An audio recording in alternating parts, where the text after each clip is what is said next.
All right, folks. So we are back with episode 3 of The Mark and the The Shark. Mark and the Shark. I am here with the Shark. I am the Mark. Unfortunately, I'm just kidding. Um, and today we're actually going to be doing a Lorecast, if that makes any sense. So we're going to be basically just talking about how we met.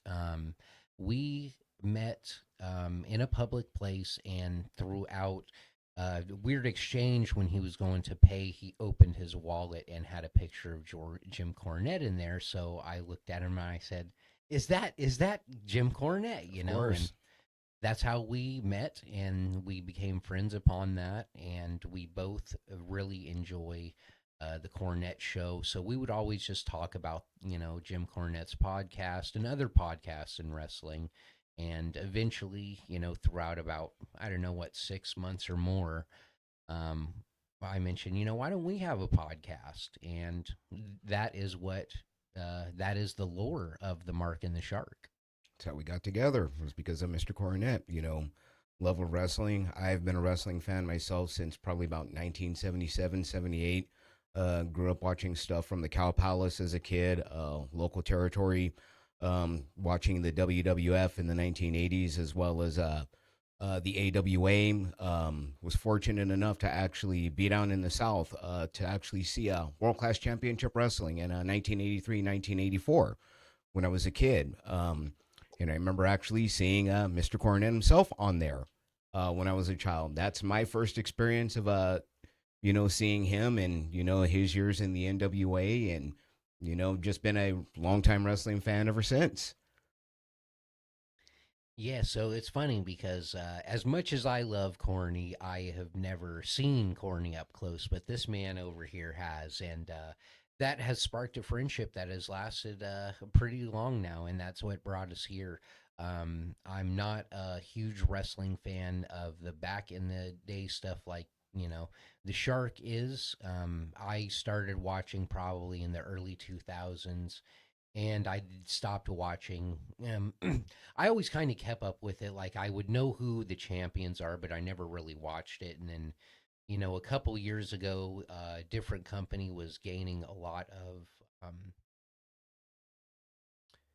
I don't know how to say it. I want to say, Traction. yeah, they were gaining a lot of traction. So that brought me back to wrestling. And then throughout watching that, brought me back to the WWE. So and then listening to podcasts while I'm at work because I want to try and catch up. I started listening to Cornette to see, his reviews and stuff. And I realized, this guy actually takes the wrestling industry pretty serious. And I like it. And he's also very funny, too. So, every time I see the shark, we always have a good laugh on, what we heard in the podcast. Uh, I don't even know if you want me to say that you actually submitted story to the podcast that was read on it. I won't spoil anything about it. That's where I'll leave it. If you want to expand, you feel free. But yeah, so this podcast is really just going to be about our friendship, how we got here into the podcast, and how much we love Corny and all the other wrestling podcasts that are out now. This one's going to be mainly about just Cornette because that's he is the catalyst of this podcast right here. If it wasn't for Jim Cornette and the drive-in and the experience, the Mark and the Shark wouldn't be.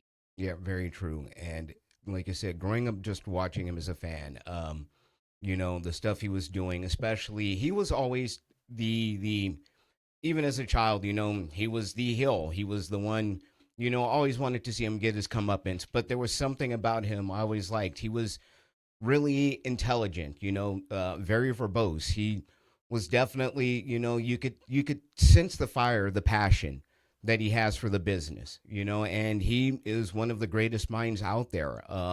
He's unfiltered, he's raw, um, he's great. He's because of him, he's one of the reasons I love this business so much because of Mr. Cornette and everything that he does. The amazing booking for that he's done for Smoky Mountain Wrestling, OVW. He's just a true legend. He's one of a kind. What more can be said about him? I know people say he's controversial. I don't think he's controversial. I think that he speaks the truth and he shoots from the hip. And when you have something that you're so passionate about, of course, he's going to, you know, speak his mind. I mean, who can't love when he speaks his mind about Vince Russo? Um, some of the most epic wrestling rants that have ever been ranted have come from this guy onto a couple other people. I would almost dare say that. Now, this is, you can take whatever you want with this, a grain of salt. But if Santino Morello wasn't slapped by this man, would his career have resurged in the way that it did? Um, Question marks, and who knows the answer to that? Nobody really does. But yeah, this man can single handedly create more buzz about one human or one subject than most people can, which is funny because, when you look at the overall, if you were just a WWE fan in the 2000s, say you barely know who Jim Cornette is. But if you really, really dig deep into wrestling lore, you'll see actually how much this man has done and how much he's trained and tried to help other wrestlers keep the industry what it was for so long. You kind of get a different appreciation for the older TNA, once you actually get, more into watching what Jim Cornette was doing, and then you hear about what's happening behind the scenes, and then it kind of makes sense why what you saw on TNA was so drastically different of a company from week to week because just of the way things were going. And then when you start looking at the OVW classes, you start realizing, man, maybe this guy was on to something. You know, again, like you mentioned, OVW, just the training, the mindset that he has. It's what I love about him is that he takes it serious. It's his love. Um,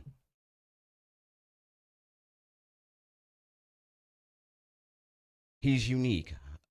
There's just he's the old guard of the business. It's for me watching wrestling today. I have a different outlook, and I agree with a lot of the things that he says about being a longtime fan.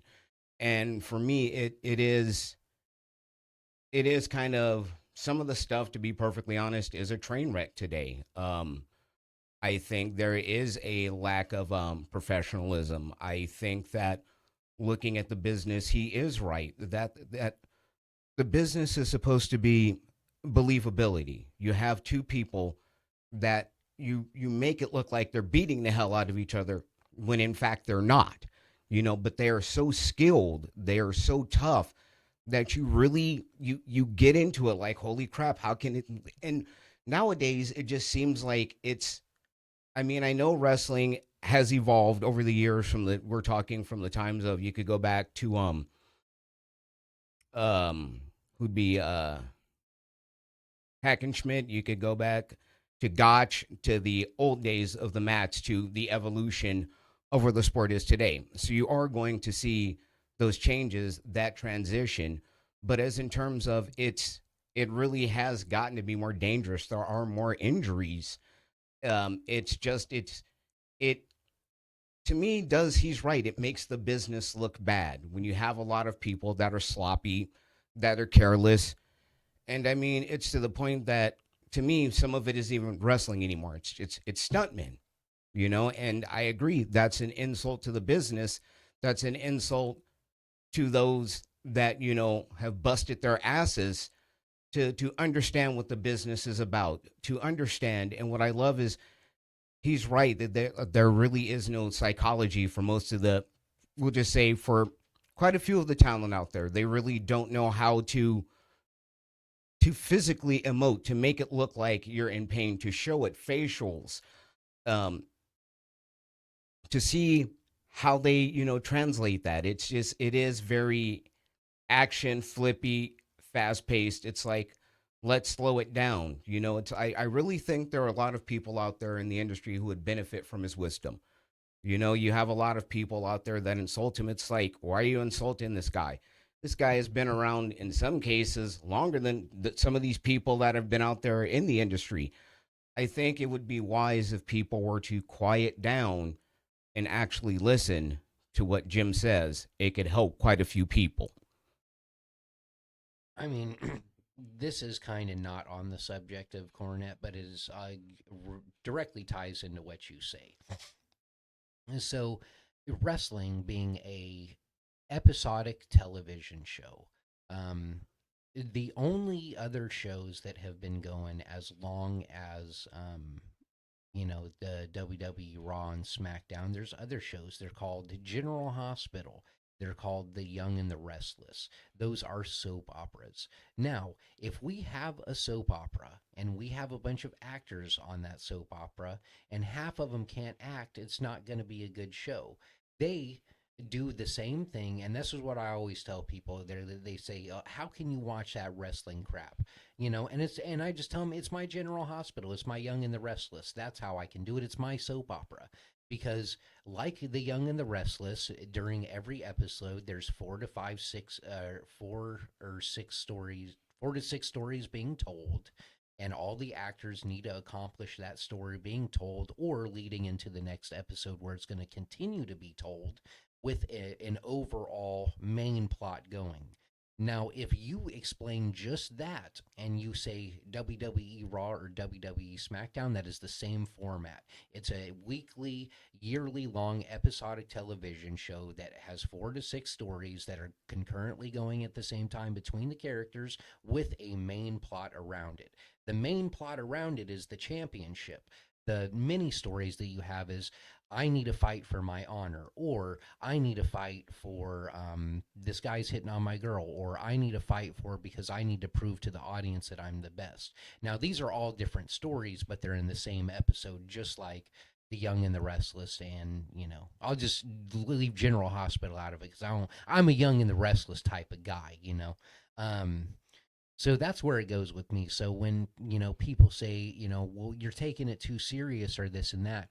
Well, if I'm watching The Young and the Restless and they're trying to tell me a story about a scorned lover, it's going to take me completely out of the scorned lover story if a guy gets on a forklift and smashes into the other guy, because now we're separating reality, because it's like where you can be mad but you're also not running a guy over with a vehicle. The scorned lover on The Young and the Restless, they still, it's not like they have fight scenes or anything, but still at the same time there is emotion and stuff. But during any point of that, nobody is walking over to another person with a fork and jamming it into their forehead.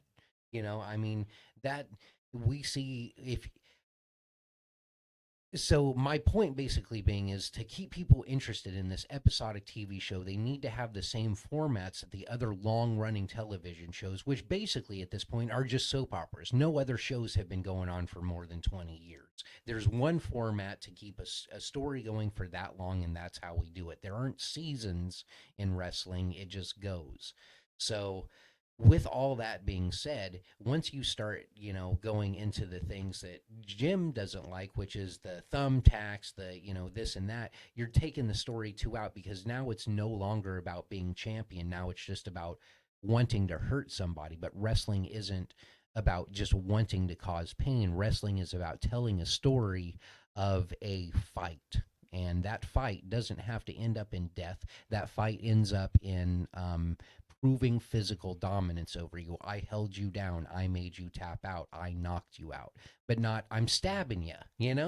That's where we've gotten at now. That's where we're at. Well, well, not only that, but as in terms of even what he talks about, what Jim talks about when you're telling a story, not only in the ring, but outside when you're building the angle, there seems to be just across the board.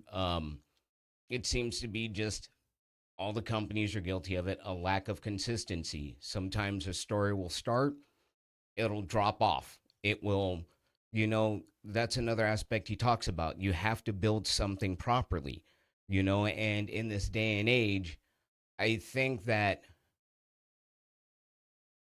there is it's I really think that it's harder in this day and age to really build things because we have become such a instant society. It's really hard to keep people interested. So I really think that it's important to have what Jim talks about. You got to have that good writing. You have to build those stories. You have to have something for the people to return to week after week after week. Because if you don't, it causes issues. The inconsistencies, the lack of being able to tell, you know, another thing today that is a point that he talks about: baby faces and heels. Um, and what I'm about to say, it ties in what he talks about. It's also a reflection of society. It's interesting watching the fan base. To me personally, being older wrestling fan, growing up in this era of when you see like a heel attacking somebody back, I'd say 30, 40 years ago, the fans would be booing, that the heel is continuing to attack somebody. Nowadays, it's just people cheer that. It's weird to me that like the heels have almost become the new baby faces, and baby faces are booed. It's almost like there's this reverse in the psychology, at least for me being a longtime wrestling fan. That's what I've seen. And that's something I've noticed Jim also touching upon occasionally about that, like not really delving into it, but just how the fan reactions are. And you have to have those solid baby faces. You have to have the heels that aren't being cheered. You have to find something so that they're being booed as heels again, other than just, somebody not being liked. At least that's how I see it as. Well, and part of that is just where we're at in 2025. Everybody's got X, everyone's got Instagram, everyone's got all these social medias. So, um, it's hard to. People like to boo the heel now because they know the heel. Before, you didn't know the heel; he was a dirt bag. The old school heel was the foreign menace. Whoever we're gonna take, whether it's the Sheik from Iran or we're gonna go with Volkov from Russia. I think I could be wrong on that. I'm not the historian here. You are. Okay, you shook your head. That means I'm right. Okay. Yes, Nikolai Volkov. Yep, he was the traditional heel from Russia back in the 1980s, back during the Cold War period. And I'll delve into that more in a second regarding the aspects of those changes too.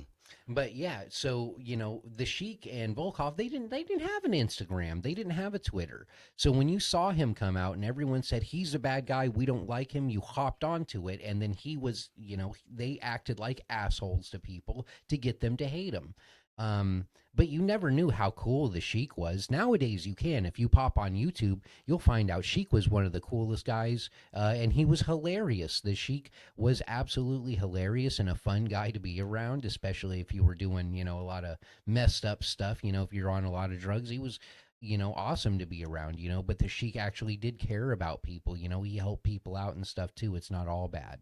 But if people knew how cool the Sheik was back when he was a heel, he wouldn't be getting the booed that he would. You know what I mean? It wouldn't have meant so much if Hulk Hogan beat him. But now, since we know everybody, it's hard to hate him. Just like when from the Judgment Day, Damian Priest. It was so hard for Damian Priest to be a heel because everyone knew everything that he went through in his personal life to get where he was. It was hard to not to, as a person, be like, no, we're happy for you, bro. We're happy that you're here now. So even though you play a bad guy, we're gonna cheer for you because we're happy to see that you overcame your story. You know what I mean? Like you overcame adversity and you became what you got your dream. We're happy for you. And then there's other people like Dominic Mysterio.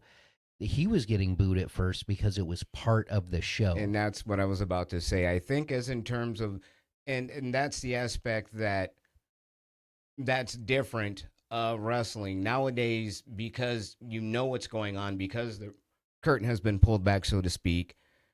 You have that, okay, we're going to boo him just to be booing him. It's not like the 30, 40 years ago of when the hill was the hill. Like you said, you didn't know anything about them, and they kept kayfabe alive back then. That was something that they had to do 24/7.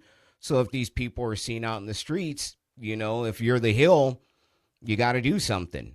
You can't sit there and shake somebody's hand Like nowadays, where you again the point you bring up of seeing them, on Instagram and everything else. And in a way, I personally think that is the one aspect, I got to be honest, of the business that I do kind of miss. It's that you had that, I guess you could say, the life away from the 24/7 social media. Yeah. So they could have their own lives. They didn't have to worry, other than, again, if you were a heel, especially in the territory days, there have been stories of people having to get in fights, just to protect themselves. I mean, as crazy as it is. And on the flip side, I think that's also kind of a positive in a way, because you don't have to go through that anymore as a talent. You don't have to worry about, somebody coming up to you in a bar because they had seen you, attack Dusty Rhodes or something like that. So in a way, I do think it's good that that has been pulled back. It is in terms of safety, so it does make it safer for, the quote unquote heel. Whoa, definitely, definitely. It's just basically one of those things where back in the 70s, if somebody was giving you a rough time, you could punch him in the face a couple times if it was justified. If you had enough people saying around, say, "Hey, this guy was being a dick," and this guy punched him in the face a couple times in defense of himself because he wouldn't leave him alone. That's all that happened. Nowadays, if somebody is in your face, spitting at you, slapping you in the face, you're supposed to stand there and not do anything. And if you do something, and now you have to go to fucking jail.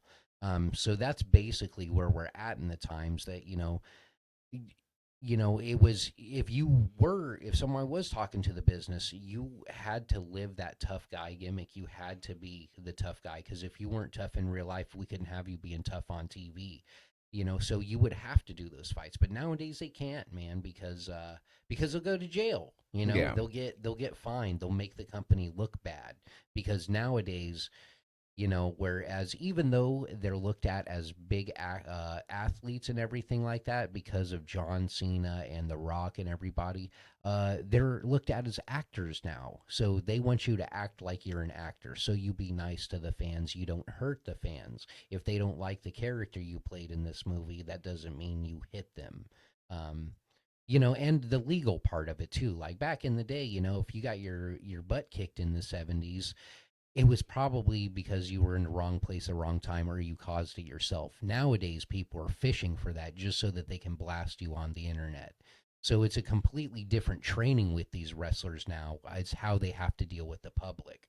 Well, I think in some instances, like, I think, what was it, a few years ago when that guy had hopped the rail and tried to attack Seth Rollins. I think it was like during Raw or something. You did have security out there. I think there are some instances, where you still have that occasional situation.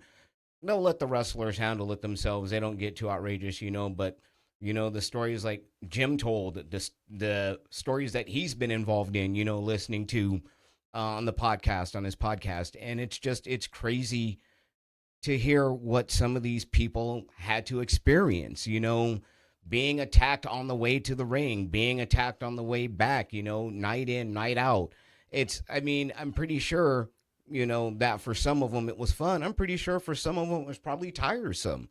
It's just, but that's the difference between wrestling of today and back then. You had to have a different mindset of the business. It was something that you had to protect 24/7. It was, you were in that gimmick 24/7. Nowadays it's different. It's in the aspect that in a way they almost are acting, because look, they have writers, they don't hide that fact anymore. That's not hidden by the WWE. It's a known fact that they do have writers. There's footage of them, pictures, videos have been put out online. They're getting ready to do a show, in fact, behind the scenes. I think it comes out either next week or the week after next, I So think. I mean, it's not like it's any hidden secret about, what they're doing in the business today. So, there you go. There it is right there, the show and reel. So you get to see more of what goes on behind the scenes of the business of today, as opposed to like these stories of back then. You'd have your booker, you go do this, you tell the talent go out there and do it. Nowadays, it's like you have these people coming in hours and hours before because it's all scripted. I mean, to the point that, they have to rehearse their walk-ins. Back in the day, it's just that music hit, whatever, out the curtain, you went out and did your business. Yeah, so it looks like Unreal will be premiering on July 29th, which is going to be next Tuesday. It's going to be interesting. Narrated by Paul Levesque. I'm looking forward to that. It's going to be interesting to see, but I mean, it's like I said, being a longtime fan and, again, Mr. Cornette being one of the reasons. And what really, as being an adult, I'd really say the one thing that really started drawing me into him was in the late 90s. He was doing these segments on then WWF television, and just going off about Hogan and the NWO and just WCW. And I just love the acerbic wit. And it's just like, here's somebody that's telling the truth about the business, and he was right. Even in the little segments, people think that, like, he's making jokes. No, he was telling the truth even back then. And that's what I love about him. People think that he's a gimmick. No, that is just how passionate the man is for the business. It's his love, and I understand that. I've had things that when I worked in the games industry for a number of years during quality assurance. And even though I'm not in it anymore, I still have a passion for what those people do. I'm passionate, so I see what he means by the state of wrestling, because honestly, I feel games today are crap of how the industry has gone. It's sad for me being doing something that I loved 30 years ago and seeing what it's become. So I get his mindset. I see what he means by the business, and it's I like I said, I get it as a fan, as being a longtime fan of his and being a longtime wrestling fan, that in some ways I miss the days of the whole you had you didn't know who they were. Like I said, you had your true heels, your true baby faces. And again, it's just, I think the overexposure, I think in the long run may wind up hurting it. Will it kill wrestling? No. But I think it may hurt it in some ways. Not financially. Financially is not the way it'll be hurt. No. If any, yeah, because I was gonna say, if anything, social media has the wrestlers being on social media has created more of a kind of a, you know what I'm saying, a boost of revenues and monetary value. Oh, yeah. Simple example right now, Killer Cross, Carrion Cross. I'm sorry, bruv. Yeah, so Carrion Cross, perfect example. One of the number one merch sellers right now would not be if it was not for social media. If it wasn't for social media, he might not have a job in the WWE, which is unfortunate to say because he's awesome. And it's almost like you have to use social media to audition for your job to a certain extent. If it's something that helps the talent to get over more, I think it's great. I think that sometimes you don't want to engage fully. There are certain people out there in the business, um, and it doesn't matter company wise, that just really, you don't want to engage the fans like that. It makes you as an individual look bad. It makes your employer look bad. I understand that, like, tensions are high, but be professional. Be that is your job. Don't sacrifice your job just because you let some little twerp get underneath your skin by some annoying comment. Don't let the trolls win. Ignore it. You know, just ignore those people. They do it intentionally to get under your skin. Don't let them. Yeah, but yeah, I mean, in a nutshell, basically, yeah, that's what happened to the wrestling industry. I mean, you said you don't know what happened. Well, we just went over it. That's what happened. Is it's hard to hate you as a heel if I like you as a person, and it's hard to cheer for you as a baby face if I don't like you as a person. And I mean, Enzo, was a heel, or I mean, was a baby face, and they ended up liking him. And then outside events, outside of wrestling, made it to where people didn't like him anymore. There's so many tales of that. Not only has social media boosted some wrestlers, it's also killed some wrestlers. Yeah. Like I was just thinking of it, and now it's out of my head. Oh yeah, Matt Cardona, Zack Ryder. Being on the internet made him more popular than anybody else, but it also, because of another person's ego, killed his career. Well, Yeah. all right, so I take that back. I don't mean kill his career, but the company that he was working at in the WWE didn't like that. But if you were to turn the circumstances now to 2025, he would probably be a top guy. Oh yeah. Yeah. I mean, and Um, that it you know, careful what you say. Is really what it comes down to, especially in today's society, especially with social media, especially with everything. It's everything is under a microscope now. Everything is, intensified. So there's an old saying, choose your words wisely. And that's truer words have never been spoken. True words have never been spoken.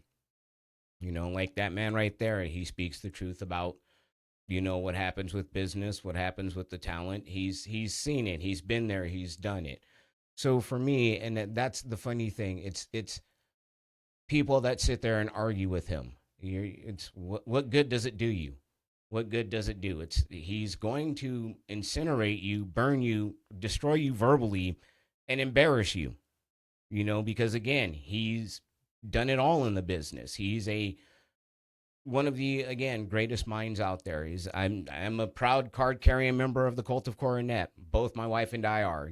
That's how big of fans we are. We listen to both of the podcasts. I have several action figures. I'm a huge Cornette fan. I've been for a long time since I've been a kid. I've been a fan of Jim Cornette for about 40 years now. So you know he's one of the greatest. Oh yeah, official Jim Cornette on YouTube. That's where I get my fix. I don't really watch on or listen on the other platforms that they have, just because YouTube's just easy for me to get to. You know what I mean? I just pop open the YouTube. If he put up a video, it's already in my suggestions, just like how the Mark and the Shark should be in yours. I'm just kidding.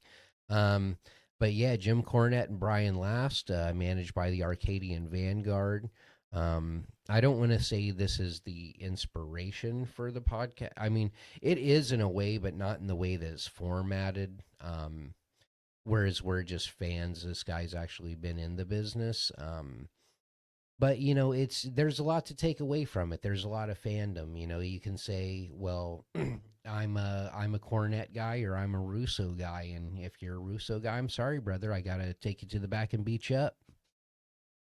It's just there are people out there that are fans of everyone in the business. You're going to have people that are going to like some. You're going to have people who are going to be your detractors. And for me, it's one of those things of I'll there are people that I do, like in the industry. There are people that I don't like in the industry, but that's humanity. You gotta have people you do care for, you people you don't care for.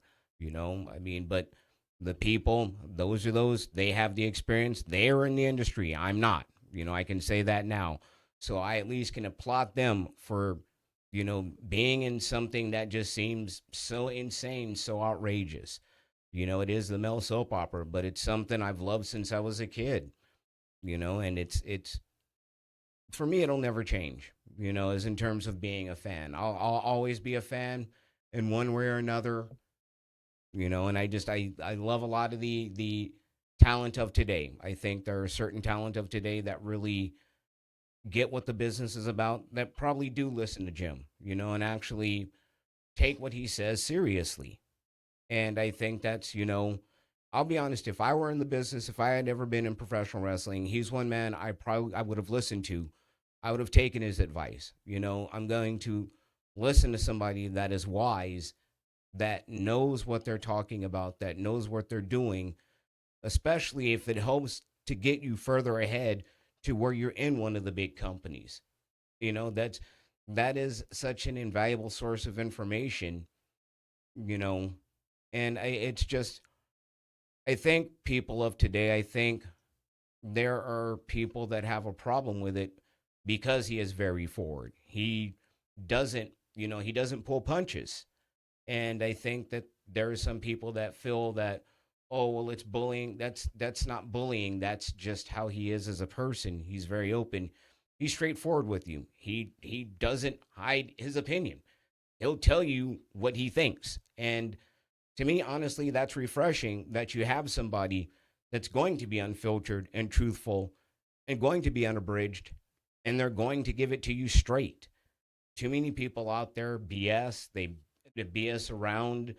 They take the long way around something. I'd rather have a man like that be forward, straight with me, let me know what I need to do, let me know, what I'm good at, and for me to move on instead of just, hating somebody for that. Fair enough. I mean, you know, Corny, it seems like he's got a lot of time, but not a lot of time to waste. So he gets straight down to the point, and he lets you know how he feels. And if you don't agree with it, and he's so old school, he's like, well, if you don't agree with me, then there's no reason for me to be around you. And that's how he goes. And once you encroach upon him, that's I don't know. I think Cornette reminds me of my dad a little bit. You know what I mean? Like you can only push him so far before he's ready to snap. Um, so yeah, it's kind of like that. Cornette. Yeah, I mean, there's so many things you could say about the guy. Maybe one day we'll actually have an episode just on Jim Cornette where we just go through the start of his life and we go down to where he is now, all the stops he's made in between. But for now, this podcast was just to let people know like where our inspiration came from, why we're even here. It's basically kind of the lore cast is what I keep calling it. But Yeah, love of wrestling, and Mr. Cornette, and you know, like I said, being a longtime fan of just the sport, the entertainment, anywhere from the old stuff, reading about the stuff in the 1930s and 40s to the sport of today and everything in between. I love the sport. I love the business. And being like a longtime Cornette fan, that is one man. I'll be honest. I would never want to get on his bad side. There is just, yeah, it's somebody I would rather have as a friend, as an ally, and somebody to guide me if I were in the business. I'd want to. I hopefully I'd do a man like that proud if I were a wrestler. and that statement right there goes to show everybody how much you love Cornette because th- that's it's just funny just in a theoretical sense you're still like I want him to be proud of me and that's like yeah it's funny but it's real though if there is there's a short list of people in the wrestling business who if they told you you know something to do that it would make sense and it would have to and it would be logical and you would be able to use that to help your career whereas some people would just tell you some BS just to get you to go out there and do it as a rib Cornette he it's not like Cornette's never pulled a rib, but he doesn't do it in a way that the fans would know about it. If he's going to pull a rib, it's backstage or something, and a fan would never know about it unless it was told on a podcast. Yeah, he would never like go out there and want to embarrass talent. Unfortunately, there's enough talent today that are embarrassing themselves, but that's another story for another time. Oh man. And I think that wraps this podcast up. That works for me. All right. Well, like, subscribe, leave comments is actually the most important part. Or yeah, well, subscribe too. But yeah, if there's something you want to see, something you want to hear, maybe a different format that we could use. I'm still working on the scenes as far as having. I'm pointing the wrong way. I'm still pointing the wrong way. Over here, yes, that, and then of course his green screen. That my arm's not that long enough. But yeah, we're still working everything out. We want to make an entertaining show. Um, I think maybe as far as content goes, we're still opening up to different segments and stuff that we could do. I definitely think that based upon this podcast, maybe we should come out with one like the top five Cornet rants. That'd be great. Yeah, I'd love to do that. As a spoiler, somewhere on that list is going to be the Dairy Queen rant, and I'm gonna look into that. And if we can just put that and watch it here and react to it as part of that list, that would be amazing. So I'll see. Um, I mean, that's an old VHS tape, you know. I mean, is there any copyright about Yes, him?